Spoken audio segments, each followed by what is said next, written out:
Muito obrigada, senhor presidente, senhores senadores, companheiros e companheiras. Eu quero, antes de mais nada, agradecer ao senador Fleury pelas observações que faz a respeito da candidatura do senador Eduardo Braga ao governo do Estado do Amazonas.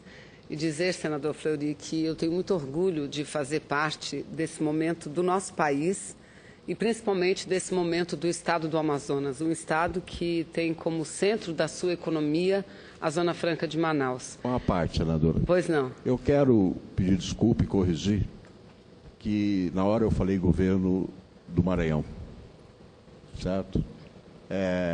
Mas todos nós, quando Vossa Excelência citou o nome do senador Eduardo Braga, da cidade de Manaus, da Zona Franca, todos ligamos perfeitamente. Eu lhe agradeço muito, senador, pelas observações e apenas dizer que a conquista dos 50 anos a mais para a Zona Franca de Manaus não foi algo simples, porque, afinal de contas, é a primeira vez que aquele modelo, que é um modelo de desenvolvimento regional, que é um modelo de preservação, de projeto que ajuda na política ambiental brasileira de preservação da floresta amazônica, nunca em toda a sua história teve um tempo de vida, não é, tão longo como agora, porque se contarmos os 9 anos restantes até 2023 e a eles somarmos os 50 anos de prorrogação, a Zona Franca de Manaus tem quase 60 anos pela frente, o que nos permite não apenas a consolidação de um polo efetivamente produtivo,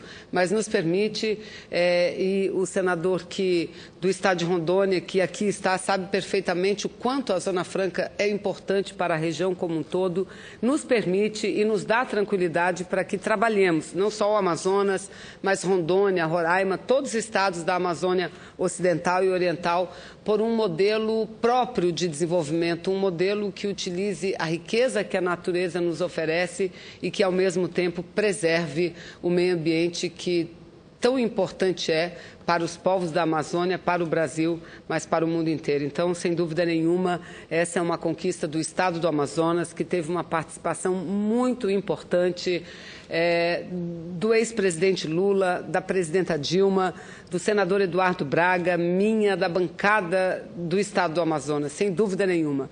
E olha, senador, quando nós aqui assumimos o nosso mandato, no ano de 2011, foi quando assumimos o mandato de senador Eduardo e eu, nós tivemos que ouvir, infelizmente, eu aqui tive uma discussão muito ríspida com o então senador do seu estado, que perdeu nessa legislatura o seu mandato, porque por este plenário foi cassado, que subiu à tribuna de uma forma deselegante, e não só de uma forma deselegante, mas de uma forma incompreendida, porque não baseada na realidade, acusou a bancada do Amazonas de ser uma bancada subserviente ao governo federal.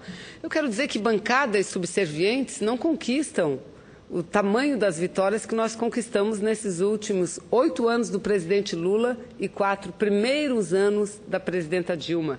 Aliás, num passado, quando o presidente da República era outro e que o Estado do Amazonas também tinha membros de sua bancada muito importantes, que ocuparam cargo de ministros, assim foi um ex-senador, líder do governo na Câmara dos Deputados, nunca conseguiu prorrogar a Zona Franca por um ano sequer, nunca. Então, esses sim, creio eu, que são os verdadeiros subservientes, aqueles que estão de um lado de um grupo político que não consegue absolutamente nada para a sua terra. Nós não.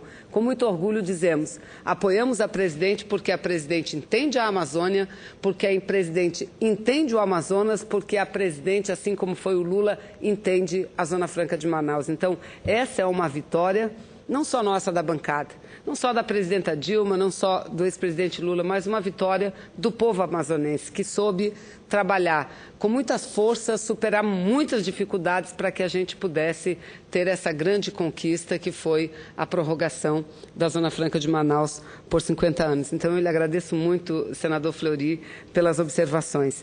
E hoje eu vim à tribuna senador Odaci, para falar 3 assuntos. Acabo que falarei 4, porque não podia deixar de falar também a respeito da Zona Franca, visto a observação. Vossa Excelência tem ampla liberdade para falar sobre os assuntos. Muito obrigada. Liberdade de tempo. Muito obrigada, senadora Odaci, feita pelo senador Fleury. Mas, senhor presidente, então quero tratar de 3 assuntos. O primeiro diz respeito a fatos que vêm ocorrendo, esse sim, senador Fleury, no estado do Maranhão. Eu acho que Vossa Excelência já estava prevendo o meu pronunciamento, porque eu aqui falarei muito sobre o estado do Maranhão. Em seguida, eu quero tratar da nossa BR-319, que liga o meu estado ao estado do senador Odaci, que liga ao Brasil, à Amazônia Ocidental do nosso país. Vou falar da BR-319. E, por fim, de uma matéria publicada na revista Isto É dessa semana, cuja chamada é Amazonas, sob o comando da banda podre da polícia. Então, são esses 3 assuntos que falarei. E começo pelo estado do Maranhão. Senhor presidente, senhores senadores, companheiros e companheiras que aqui estão e que nos assistem pela TV Senado. Eu venho a essa tribuna para trazer ao conhecimento da Casa, de uma forma formal, os graves fatos que acontecem no estado do Maranhão e, sobretudo, fatos que envolvem a disputa eleitoral no estado do Maranhão. Eu, antes de mais nada, quero dizer que falo aqui pela liderança do meu partido, o PCdoB, aqui no Senado Federal. E nós todos, não apenas eu, mas os membros parlamentares do meu partido, sempre nós nos pautamos pelo respeito a todas as opiniões e forças representadas no seio da sociedade.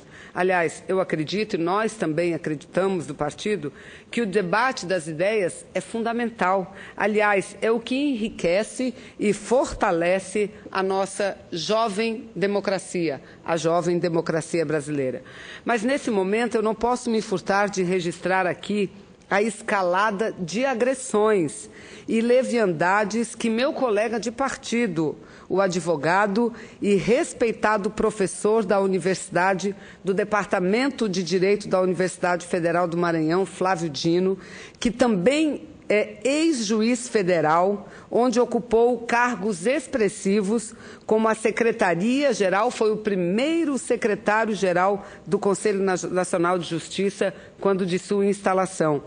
Flávio Dino é também ex-deputado federal pelo meu partido, o PCdoB, e teve uma participação brilhante na Câmara dos Deputados. E foi, até o início deste ano, o presidente do Instituto Brasileiro de Turismo, a Embratur, e hoje é candidato a governador do Maranhão pelas forças de oposição daquele estado, sendo favorito para vencer a disputa já em primeiro turno, segundo todas as pesquisas de intenção de votos, com ampla e consolidada margem de diferença em relação a todos os demais adversários somados. Eu tenho aqui o resultado de pelo menos 3 pesquisas, senhor presidente, as mais recentes. A mais recente, publicada no dia 20 de setembro, pesquisa do IBOPE, encomendada pela TV Mirante e que, repito, divulgada no dia 20 de setembro, dia 20 próximo passado, que coloca o candidato Flávio Dino, que lidera uma ampla coligação de oposição, Flávio Dino, que é do meu partido, o PCdoB, ele lidera aparecendo com 48% das intenções de voto, seguido do candidato Lobão Filho, que aparece com 27% dos votos, sendo que os demais candidatos do PSOL, do PCB, do PSTU e do PPL juntos somam 1% dos votos. Um outro levantamento realizado pela FIEMA, Exata e TV Guará, que foi divulgado no dia 14, mostra Flávio Dino também com amplas chances de eleição no primeiro turno. Aparece ele com 56% das intenções de votos contra 28% do segundo colocado.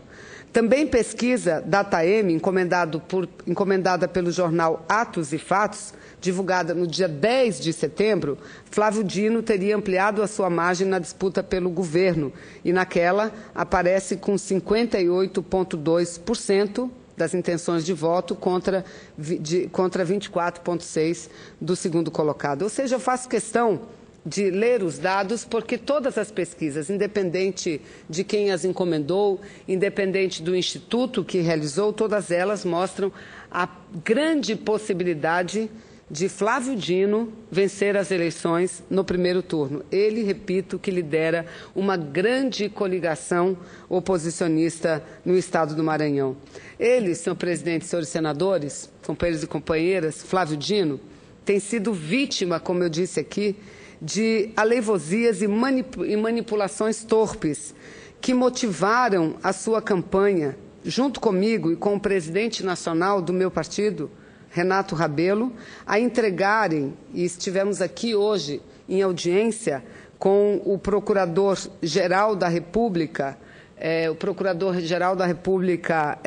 Dr. Procurador Rodrigo Janot, acompanhados de integrantes, deputado estadual do Estado do Maranhão e o advogado da coligação, conversando com o Procurador-Geral da República a respeito de uma notícia-crime que foi protocolada no dia de ontem no Estado do Maranhão para a Procuradoria, junto à Procuradoria-Geral do Estado do Maranhão, a notícia crime assinada por Domingos Francisco Dutra Filho e José Simplício Alves de Araújo, que detalha exatamente os fatos e o que vem ocorrendo naquele estado. E hoje estivemos eu, como senadora líder do meu partido aqui no Senado, e o nosso presidente Renato Rabelo, com deputado, repito, estadual, que coordena a campanha de Flávio Dino, deputado Tavares, com nenhuma audiência com o Procurador-Geral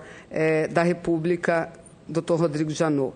O documento, esta notícia crime, que foi protocolada ontem e que também será no Ministério Público Federal no Estado do Maranhão e que será entregue logo mais também ao secretário interino da Justiça, ao ministro interino da Justiça, que é o secretário executivo do Ministério da Justiça,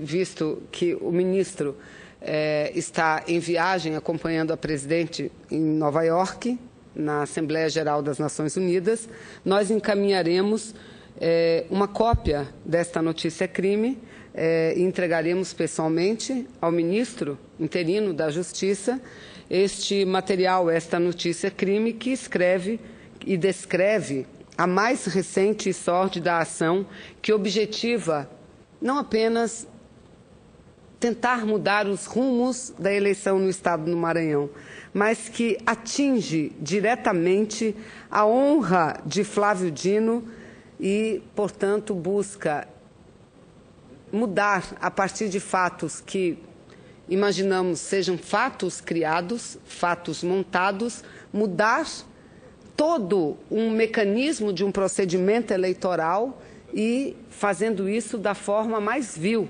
atingindo diretamente a honra de uma pessoa, senhor presidente. O documento que foi entregue, e repito, será entregue ao Ministério da Justiça, nessa peça, que, repito, tem aqui em minhas mãos, relata a publicação e a repercussão de uma mentira, senhor presidente.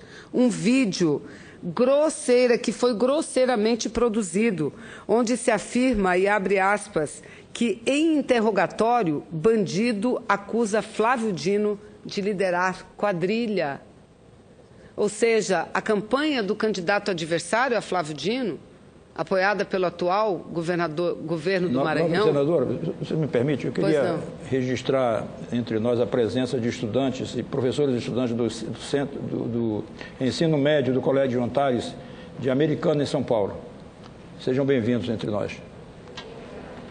Todos muito bem-vindos aqui, mas dando sequência, senhor presidente, a notícia, eu repito aqui, que foi postado um vídeo e neste vídeo teria o depoimento de um presidiário, uma pessoa que, repito, teria afirmado em interrogatório e acusado Flávio Dino de liderar uma quadrilha. No vídeo de 2 minutos, e qualquer pessoa pode acessar o YouTube, 2 minutos apenas tem o vídeo, um sujeito algemado que não é identificado no vídeo, foi identificado somente posteriormente, faz um relato confuso de uma série de crimes que teria cometido. E no meio da fala, né, este cidadão, este presidiário, no meio de sua fala, entre tantos nomes, outros nomes que cita, o único que é reconhecido de forma clara é o nome de Flávio Dino. Ele acusa Flávio Dino de ser, entre aspas, cabeça de um esquema confuso que envolveria roubo de carros, venda de armas e tráfico, senhor presidente. Repare bem, se dirigindo a um candidato ao governo de um estado, um presidiário do presídio de Pedrinhas, que depois foi reconhecido, afirmando num depoimento, isso tudo está num vídeo que não só foi postado, mas amplamente divulgado na campanha do adversário de Flávio Dino, em todos os meios de comunicação. Um vídeo que foi postado possivelmente, eu aqui não posso afirmar, mas possivelmente de um país vizinho. Possivelmente de um país vizinho, fala-se até de Chile, numa tentativa de burlar a legislação eleitoral brasileira e de dificultar a investigação desse gravíssimo crime que vem sendo cometido. Ora, senhoras e senhores, isso é uma primariedade, é uma desonestidade, é um ato de desonestidade impressionante, que eu confesso aqui desta tribuna, que só acreditei quando eu própria assisti o vídeo. E que tive conhecimento da matéria publicada hoje no jornal Estado do Maranhão, que, segundo informações, é o maior jornal do Estado do Maranhão. E eis a manchete na terceira página, com chamada de capa, e na terceira página do jornal Estado do Maranhão. Esta é a manchete, eu tenho um jornal que foi tirado da internet, eu não tenho um jornal físico em mãos. Mas a manchete da terceira página, que é a principal página política de qualquer jornal, depois da capa, é a terceira página, a manchete diz o seguinte: vídeo que envolve Flávio Dino em quadrilha altera o debate da campanha. Veja, senhor presidente, altera o debate da campanha. Aí diz a matéria: assaltante que participou de roubo de quase de 1 milhão de carro forte acusa candidato comunista e aliados de serem, entre aspas, cabeças do crime no Maranhão. Aí começa a matéria. A matéria é assinada pelo jornalista Gilberto Leda, da editoria política do jornal Estado do Maranhão, o maior meio de comunicação escrito, pelas informações que eu tenho, do Estado do Maranhão. Começa assim a matéria: surgimento de um vídeo em que um detento identificado como André Escócio de Caldas acusa o candidato a governador Flávio Dino, PCdoB, da coligação Todos pelo Maranhão, de comandar uma quadrilha especializada em assalto a bancos, tráfico de drogas. Mudou ontem o rumo do debate político eleitoral no Maranhão. Ou seja, senhor presidente, a intenção é exatamente essa: tentar mudar o rumo não só do debate, mas tentar mudar o rumo das eleições no estado do Maranhão. E para isso, utilizaram-se pessoas que não sabemos afirmar quem, e nem eu poderia ser liviana dizer que está diretamente vinculada ao candidato adversário de Flávio Dino, mas lerei algumas questões e algumas informações que recebi, que possivelmente liga muito esses fatos à candidatura adversária, à candidatura de Flávio Dino, mas o fato é que utilizam um vídeo de um possível depoimento de um presidiário, que num primeiro momento ninguém sabia se de fato a pessoa existia ou não, mas depois localizaram a pessoa, que de fato é um presidiário, é um detento do presídio de Pedrinhas, um detento do presídio de Pedrinhas, conhecido ou reconhecido como o nome de André Escócio de Caldas. E nesse depoimento ele diz que cita nome de outras pessoas também, salvo engano, candidatos a cargos proporcionais na chapa liderada por Flávio Dino, de eles serem cabeça de um esquema de crime. E fica claro aqui na matéria publicada no jornal de hoje a tentativa, está aqui também a foto deste presidiário algemado que aparece no vídeo. E a tentativa é uma só, tentar mudar os rumos, não do debate, mas das eleições do Maranhão. Um rumo que a população está deixando cada vez mais claro. Quer ver Flávio Dino governador daquele estado. E não sou eu que disse. Quem diz isso são os institutos de pesquisas, todos eles trabalham com números muito parecidos. E um vídeo ainda, senhor presidente, eu pelo menos não consegui abrir em português. Quando eu entrei na internet, no YouTube, a mensagem está em espanhol, por isso mesmo é que há a suspeita de que o vídeo tenha sido postado num país vizinho ao Brasil, repito, com a única finalidade de dificultar as investigações. Mais impressionante, senhor presidente, do que isso é essa repercussão que eu aqui acabo de mostrar, que não é somente do jornal O Estado do Maranhão de hoje. Não é somente. A repercussão que lá ocorre, ela ocorre em todos os veículos de comunicação, sobretudo do sistema mirante de comunicação. Vejam a que ponto chegou a disputa eleitoral naquele estado. Um fato extremamente suspeito, e aqui é que eu me refiro, que aqui pode estar o DNA de quem possivelmente tem armado todos esses fatos graves, e que atinge diretamente a honra de uma pessoa honesta, séria, que desde a semana passada, o candidato adversário de Flávio Dino, nosso colega senador Edson Lobão Filho, insinuava, e isso também está publicado, divulgado, ele insinuava que fatos graves poderiam surgir contra o seu adversário. Falou isso em entrevista em televisão, que fatos graves poderiam surgir contra o seu adversário Flávio Dino.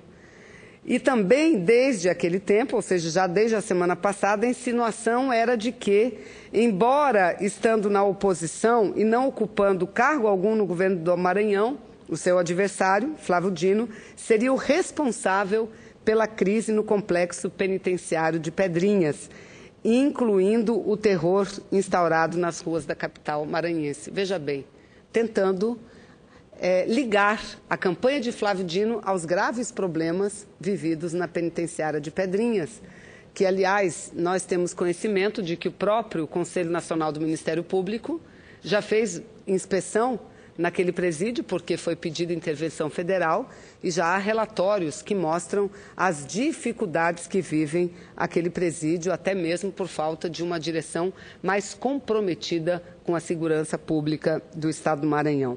Também os blogs alinhados ao mesmo grupo político a que me refiro aqui, têm repercutido as mesmas insinuações, em especial, e com especial destaque ao blog que é muito lido lá no Estado, o blog Marcos Dessa, deixando evidente que se tratava de algo orquestrado, meticulosamente planejado. E na manhã do dia 22, agora, o último, dia 22, horas antes da postagem feita pelo blogueiro Daniel Matos, em entrevista para a televisão Mirante Limitada, afiliada da Rede Globo, o senador Edson Lobão Filho reafirmou as insinuações feitas que vem fazendo desde a semana passada. Os gravíssimos fatos, senhor presidente, exigem pronta apuração pelos organismos de investigação do Estado, mas principalmente e especialmente pela Polícia Federal e pelo Ministério Público Federal. E entendemos nós que principalmente, ainda mais, especialmente pela Justiça Eleitoral do Estado do Maranhão, a iniciar pelo Ministério Público Eleitoral, que é uma justiça célere, porque não há dúvida nenhuma que nós estamos diante de um possível crime eleitoral, senhor presidente. Um crime que eu diria grotesco, um crime que eu diria até, senhor presidente, indescritível, um crime eleitoral do mais baixo nível.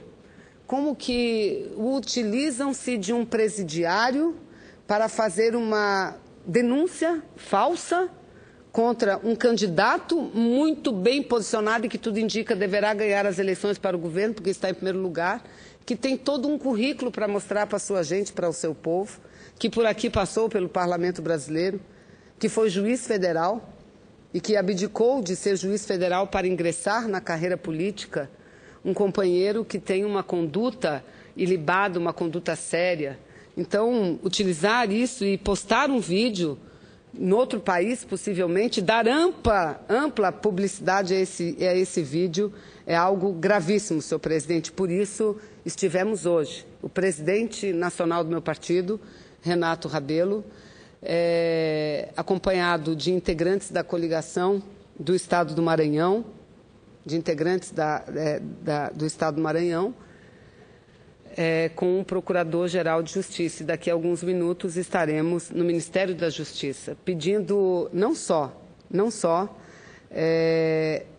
pedindo a apuração do caso célere, mas pedindo também garantia de integridade física ao nosso candidato Flávio Dino, que, aliás, foi ele, Flávio Dino, quem, assim que foi descoberto, porque num primeiro momento, quando o vídeo foi postado no YouTube, não se sabia quem era a pessoa que estaria dando depoimento e onde estava esta pessoa. Mas, logo em seguida, descobriu-se que a pessoa existe e que é presidiário do presídio de Pedrinhas. Então, logo que foi descoberta a pessoa, foi ele, Flávio Dino, candidato ao governo do Maranhão, a primeira pessoa a solicitar garantia de integridade física do preso. Foi ele que solicitou a garantia de integridade física do preso, para que ele possa esclarecer quem o estimulou a gravar o falso vídeo, o vídeo onde contém falsas revelações e em cima de quais interesses. A informação que temos é que este presidiário foi ouvido sem a presença dos advogados do candidato Flávio Dino, a quem o presidiário está acusando, nesta madrugada, teria sido ouvido. Mas que, na sequência, tudo encaminhado, parece-me que a Justiça Eleitoral do Maranhão, por iniciativa do Ministério Público Eleitoral, está entrando com muita força para apurar esse caso gravíssimo. E tenho certeza que essa farsa criada, porque não há quem queira mais celeridade na investigação do que Flávio Dino. Não há quem queira mais celeridade na investigação do que Flávio Dino, porque eu tenho certeza, assim como ele tem, que essa farsa não influenciará o resultado da eleição. De jeito nenhum.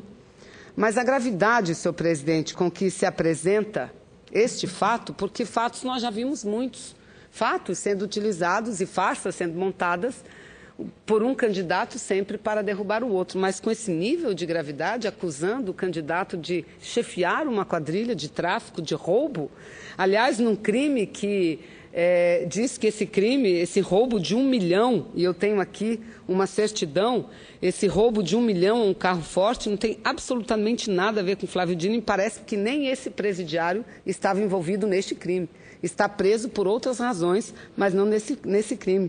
Então, eu tenho certeza e conto, todos nós contamos, o meu partido, a coligação, deputado Tavares, que aqui está, que é o coordenador, repito, da coligação que tem Flávio Dino como candidato ao governo do Estado do Maranhão, nós temos a certeza absoluta que as investigações deverão ocorrer rapidamente e que a verdade virá à tona.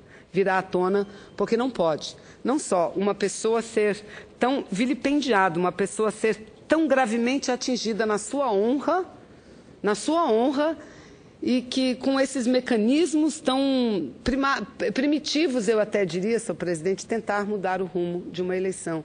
Quem decide uma eleição é o povo, e o povo sabe muito bem o que quer para a sua gente.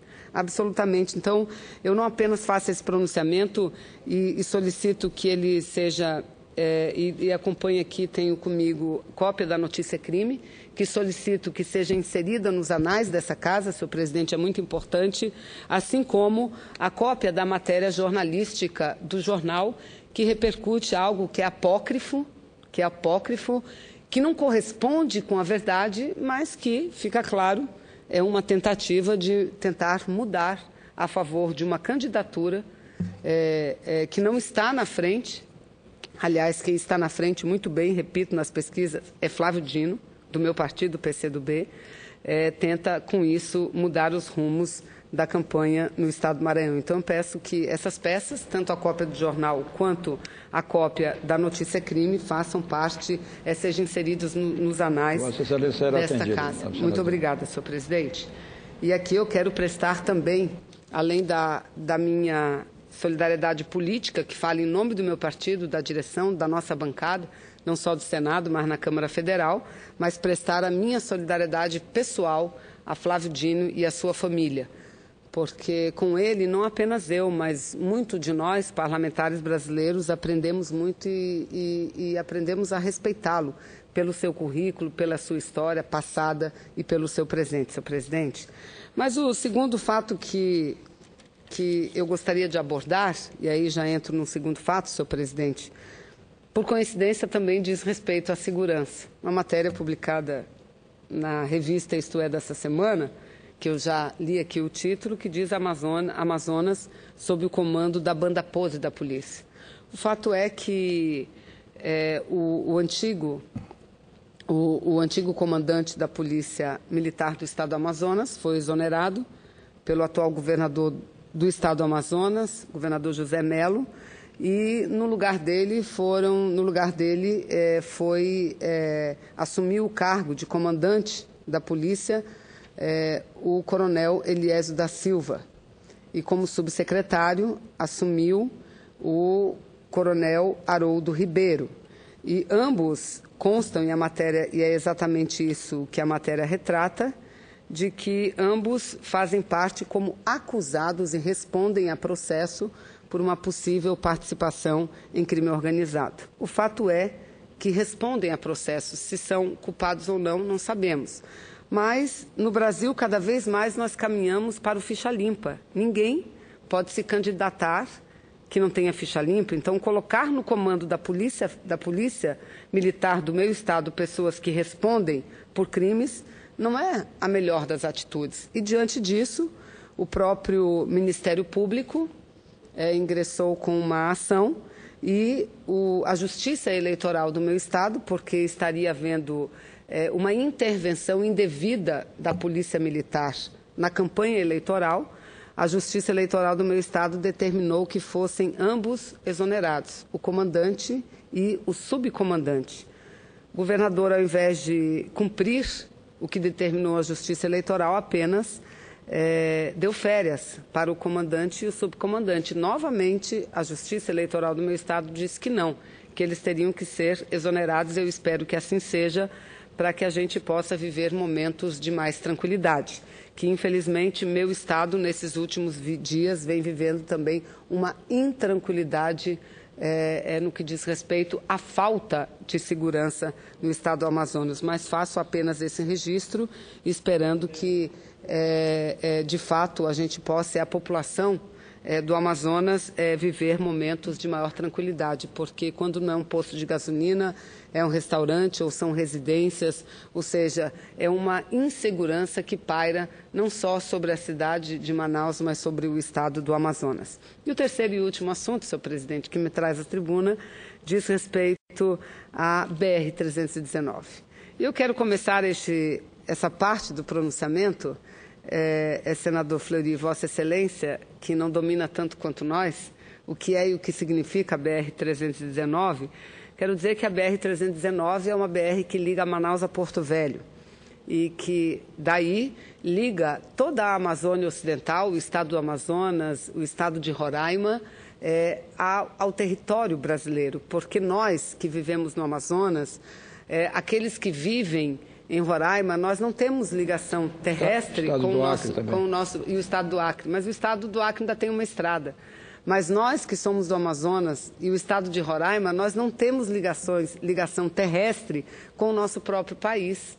Nós temos ligação terrestre com a Venezuela e, a partir dela, com toda a parte norte do continente sul-americano, com a América Central e com a América do Norte. Então, nós somos ligados via rodovia à América Central, à América do Norte, mas não somos ligados ao nosso próprio país. ao nosso próprio país.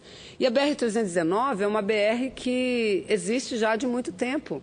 Foi construída no início ainda do governo da ditadura militar, ainda naquele período como uma forma de integrar a nossa nação, o nosso país. Então, foi o ministro Mário Andreas. Com o ministro Mário Andreas, exatamente, senador, me corrige e me lembra bem. Então veja, essa BR é uma das maiores reivindicações que tem o povo do meu estado, que sonha de viver como vivia no passado, lá na década de 70, quando ia de carro para Porto Velho e de Porto Velho para o restante do Brasil. E foram anos a gente utilizando, a população do Amazonas, utilizando a BR. Foram anos as indústrias do Parque do Polo Industrial de Manaus, utilizando a BR para escoar a sua produção. Ocorre que, com o passar do tempo e com a falta de manutenção da BR, ela foi se deteriorando. E hoje é uma BR que, num espaço grande de tempo, período do ano, é uma BR intrafegável. Quando não chove, quando é seca, ainda dá para trafegar com muita dificuldade. Então, hoje, sem dúvida nenhuma, uma das maiores reivindicações, não só dos amazonenses, mas dos rondonienses também, é pela pavimentação da BR-319. Então, veja bem, no ano de 2010, e nós tentamos muito, desde o governo do presidente Lula, muito antes, mas desde o governo do presidente Lula, que nos prometeu asfaltar a BR.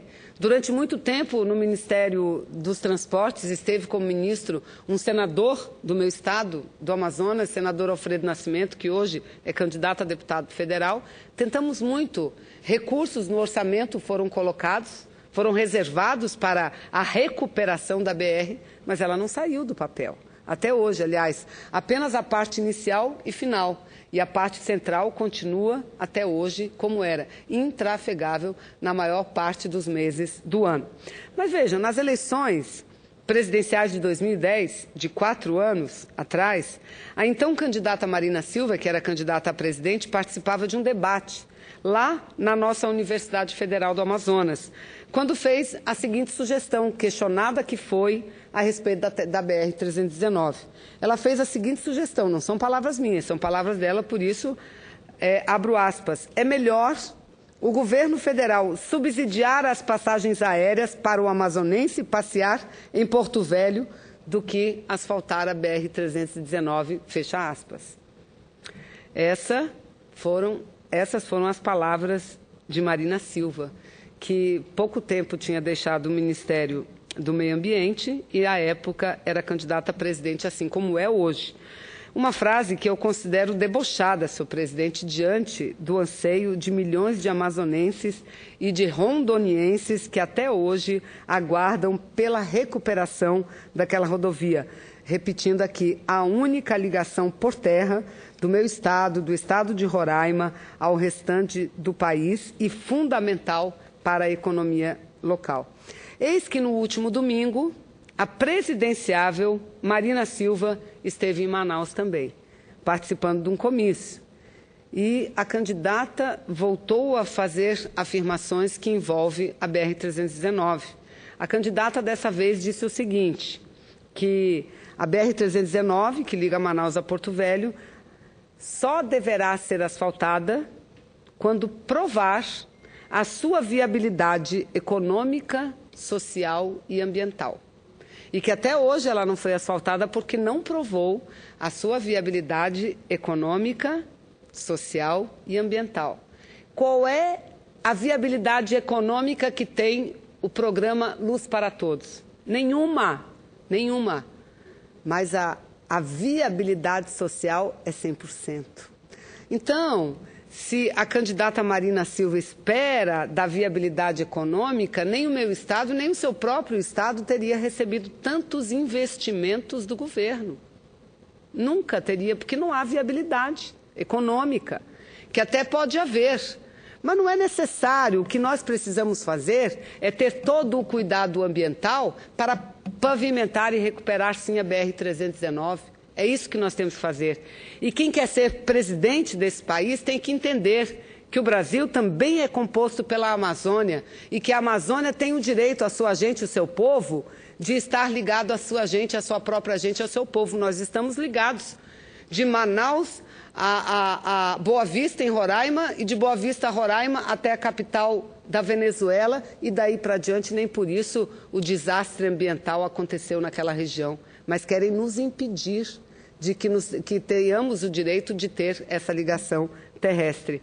A reação ao que disse a candidata Marina Silva, ela foi imediata no meu estado, senhor presidente, imediata. Abro aspas aqui para falar, retratar uma das reações que foi publicada no jornal, na edição de hoje, do jornal local Amazonas em Tempo. Uma afirmação do vice-presidente da Federação das Indústrias do Estado do Amazonas, Dr. Nelson Azedo, para quem a rodovia vai permitir o aumento da produtividade das indústrias locais, o transporte de alimentos, o transporte de carga dos produtos da Zona Franca, e que com uma dura fiscalização deverá coibir a degradação ambiental ao longo da rodovia. Disse o seguinte, o senhor Nelson Azevedo, que só uma pessoa que não conhece a região é capaz de fazer uma afirmação dessas, fecha aspas. Eu diria o seguinte, Marina conhece muito bem o Amazonas porque é do nosso querido e vizinho estado do Acre. O que ela não quer é que seja aplicada na região qualquer tipo de projeto que leve ao desenvolvimento. Porque o que ela não quer é que nós estejamos integrados ao nosso país, porque as ferrovias são muito importantes. As hidrovias são muito importantes, mas as rodovias dentro dessa malha que é privilegiada, infelizmente, no Brasil também são. E não tem porquê apenas uma parte do Brasil estar privado disso. Ou seja, no calor do debate, senhor presidente, o que mais me causa perplexidade é que a ex-ministra deixa transparecer que está falando de uma estrada que ainda será construída. Não é isso, não é isso. O que está pendente é a superação de uma questão ambiental envolvendo a pavimentação de 400 quilômetros do trecho central da rodovia. Os 200 quilômetros iniciais, saindo de Manaus, estão perfeitamente trafegáveis, foram recuperados. E os 230 quilômetros que ligam Porto Velho à cidade de Humaitá, no meu estado do Amazonas, também foram recuperados. A presidenta Dilma esteve lá, inaugurando o trecho daquela estrada quando da sua recuperação. Recuperação pelo Exército Brasileiro. Feita pelo Exército Brasileiro através do Ministério dos Transportes. O que está faltando, portanto, somente é recuperar o trecho do meio, para o qual o governo federal já investiu mais de 76 milhões de reais apenas para resolver as pendências e os problemas ambientais. O Departamento de Infraestrutura de Transporte está atualizando as 3 versões dos estudos de impacto ambiental que foram apresentados ao órgão ambiental no ano de 2007. Veja bem, no ano de 2007. E os novos estudos devem estar concluídos ainda este ano. Mesmo com essa pendência, a pavimentação desse trecho de 400 quilômetros está previsto no Plano de Investimento e Logística do governo federal.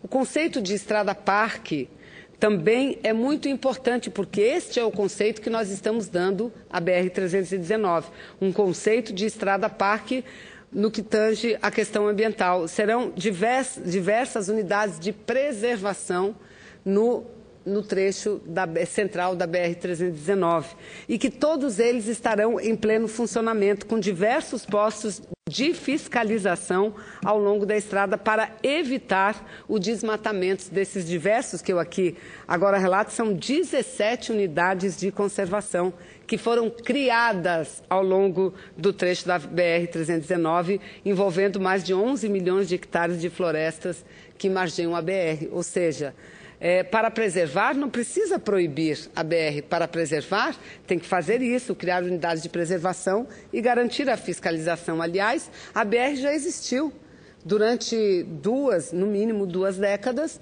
funcionando muito bem, toda ela asfaltada, e nunca deu problema grave ambiental. Nunca deu problema. Dará agora? Não, com todo esse cuidado, muito menos. No ano passado, senhor presidente, 17 prefeitos amazonenses assinaram um manifesto considerando a BR-319 um importante corredor de transporte sul-americano, que conecta sul-americano que conecta o Brasil aos portos do Oceano Pacífico.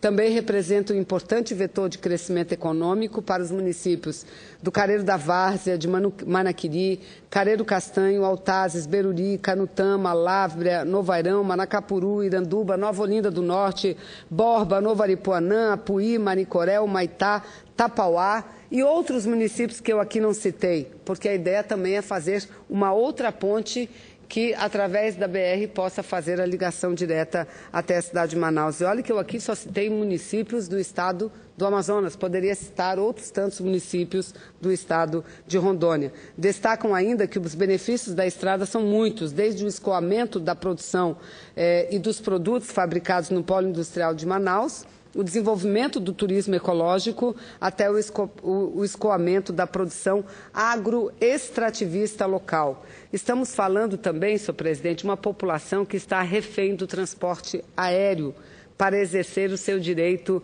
elementar de ir e vir, aéreo e fluvial. Entretanto, viajar pelos rios da Amazônia não é nada fácil. E nada rápido, porque uma viagem de Manaus a Porto Velho pelo Rio Madeira demora no mínimo, depende do tipo da embarcação, do navio, demora no mínimo de 2 a 3 dias, ou às vezes até 5 dias. Tem municípios no meu estado, senadora Daci, que nós levamos 30 dias para chegar. Tamanho a sinuosidade dos rios, como o Japurá, como o Juruá, como o Purus, não é?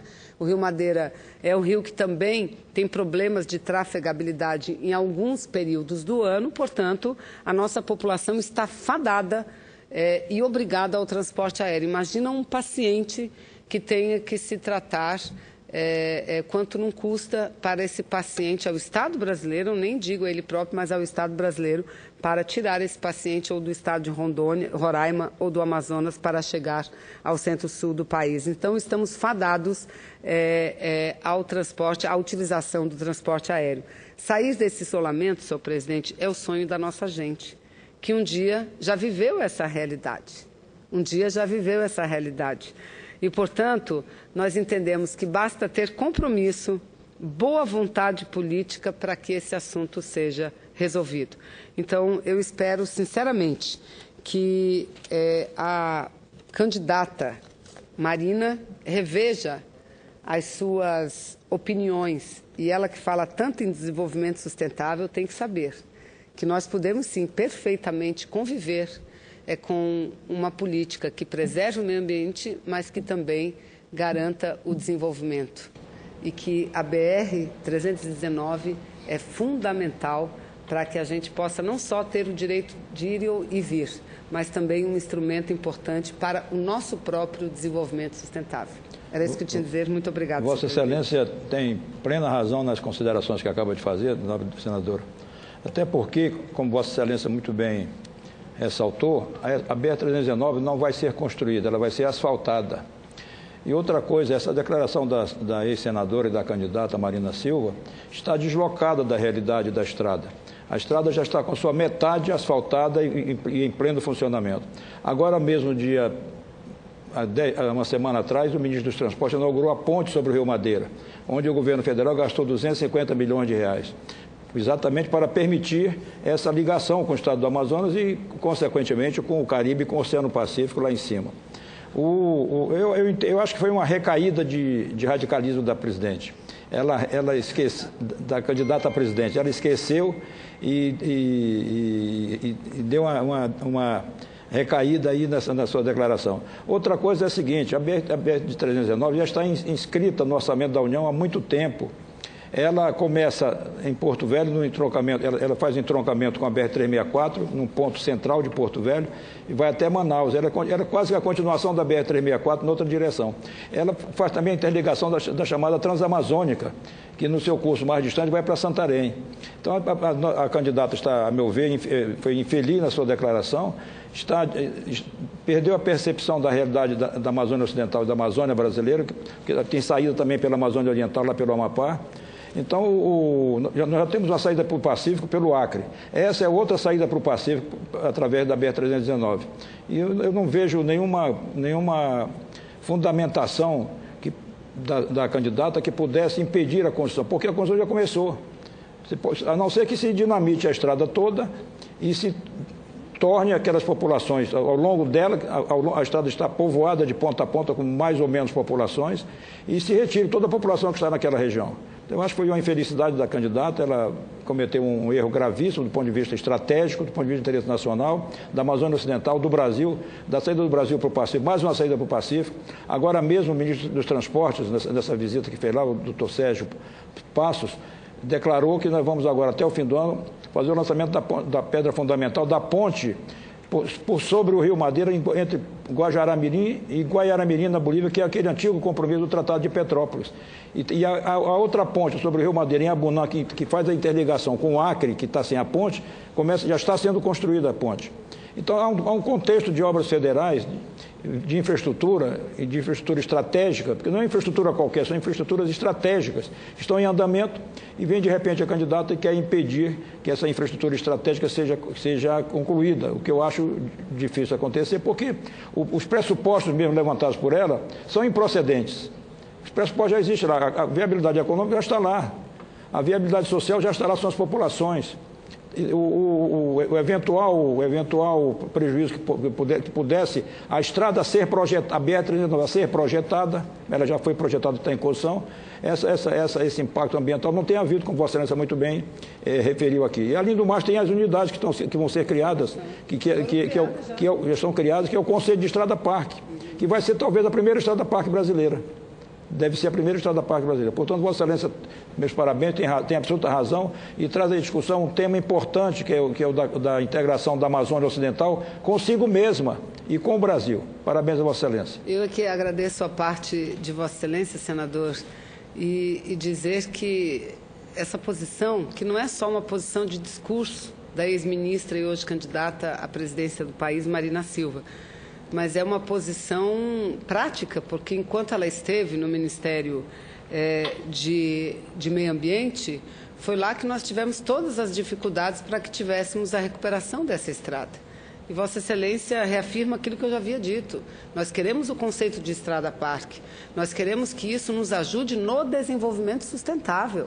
No desenvolvimento do culturismo ecológico, no desenvolvimento do segmento agroextrativista, porque o que nós queremos, é claro, é continuar produzindo motocicleta, continuar produzindo televisores no Parque Industrial de Manaus, mas o que nós queremos é ver o cupuaçu ganhando o mundo, o que nós queremos é ver o açaí ganhando o mundo, o que nós queremos é ver medicamentos saindo de lá, da nossa Amazônia, o que nós queremos ver é o pescado, o pirarucu, o tucunaré, enfim, aquela riqueza que nós temos de pescados ganhando o mundo, e a BR é muito importante para isso. Então, eu não tenho dúvida que no que pese posições que no fundamental são posições contra o desenvolvimento sustentável da Amazônia e do Brasil, porque quem defende o bloqueio da floresta são forças estrangeiras que não querem que nós utilizemos das nossas riquezas naturais.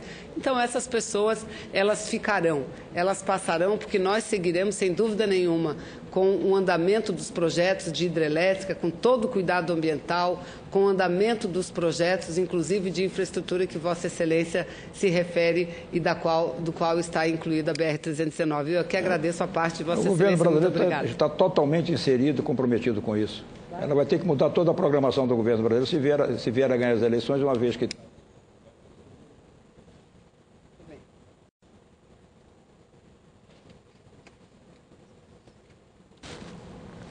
Nada mais havendo a tratar.